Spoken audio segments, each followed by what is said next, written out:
নারায়ণগঞ্জবাসীর জন্য সুখবর। নারায়ণগঞ্জ জালকুড়ি 10 পাইপে কিছুদিনের মধ্যে শুরু হতে যাচ্ছে ট্রান্সপারেন্ট ইনফ্লাটেবল ওয়াটার ওয়াকিং জর্বিং বল রাইড। আপনারা এখন যে রাইডটি দেখতে পাচ্ছেন এটি মূলত উত্তরা দিয়াবাড়িতে চলছে।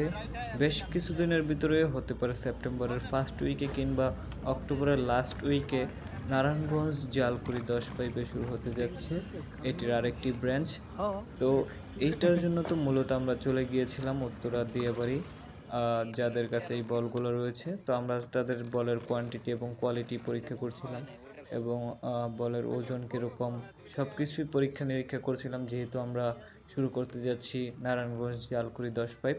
যারা এই ধরনের বলে উঠতে ইচ্ছুক, ওয়াটার ওয়াকিং করবেন বা এই সব জর্বিং বলের রাইডগুলো শেয়ার করবেন, তারা চলে আসবেন নারায়ণগঞ্জ জালকুড়ি 10 পাইপ। ইনশাআল্লাহ সেপ্টেম্বরের ফার্স্ট উইক থেকেই পেয়ে যাবেন এই রাইডগুলো।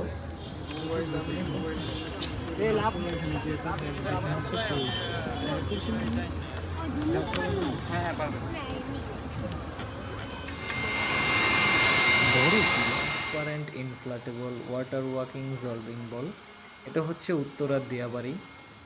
তো